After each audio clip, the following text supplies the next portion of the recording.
aujourd'hui 3 séries pour la télévision, TF1, Canal+, et Kinderkanal en Allemagne. C'est un travail qui me prend au quotidien, je suis super content et j'aime produire. Voilà, ça c'est mon métier de tous les jours. J'ai commencé dans ce métier, je n'avais rien appris, je ne savais pas, je sortais de l'université. Et puis je suis d'abord venu travailler au Maroc, à la télévision, puis après je suis reparti en France. Et en fait, ce que je veux dire à la jeunesse, c'est qu'il faut croire en ses rêves. Ça c'est la première des choses. Oui, pour deux raisons. Un, le coût, c'est que le prix de prestation peut être abordable au Maroc. Deuxièmement, c'est qu'il y a une vraie demande qui va s'accélérer, que ce soit pour les réseaux sociaux, que ce soit pour les séries, pour la télévision, ou que ce soit pour le long métrage. Donc je pense qu'on a 10 à 15 ans de travail, tous ensemble, pour installer un écosystème où il y aura de la sous-traitance.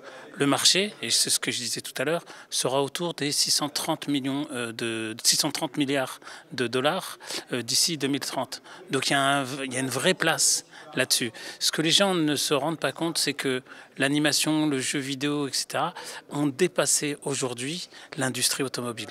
Donc si le Maroc a réussi à installer de la sous-traitance en automobile au Maroc, des centres d'appel et de l'informatique à distance, il n'y a pas de raison que les jeunes Marocains ne fassent pas des dessins animés pour les gens d'Hollywood ou pour les Indiens ou pour les Chinois. Je pense qu'il y a vraiment quelque chose à faire. La première des choses, c'est installer l'éducation à l'image à l'école. Il faudrait que dans les écoles, il y ait des cours d'animation. Mais dès, je dirais, l'école primaire. C'est-à-dire que créer sur une tablette, on peut maintenant, avec 105 heures d'apprentissage, apprendre à faire de l'animation. Donc ça, on a des outils là-dessus, nous, qu'on peut mettre à disposition de l'État marocain pour que les jeunes Marocains apprennent à faire de l'animation. Aujourd'hui, au MIT, ils ont introduit des cours d'art auprès des ingénieurs. Parce qu'en fait, ils se sont rendus compte qu'en développant le cerveau droit et le cerveau gauche, on avait des gens qui étaient beaucoup plus créatifs et beaucoup plus innovants. Les Marocains sont créatifs et innovants. Si on leur donne un cerveau droit et un cerveau gauche, ils vont faire des choses fantastiques. Voilà. Moi, c'est la première des choses. La seconde des choses, c'est qu'il faut former dans des écoles. Ça, c'est la deuxième des choses. Et il faut aussi mettre en place une promotion du territoire marocain vers l'étranger pour que les producteurs aient envie de venir installer du monde entier aient envie de venir installer leur studio.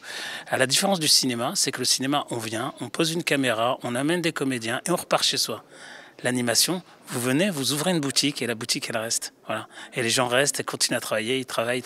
On ne s'arrêtera pas dans les 100 prochaines années à faire de l'animation.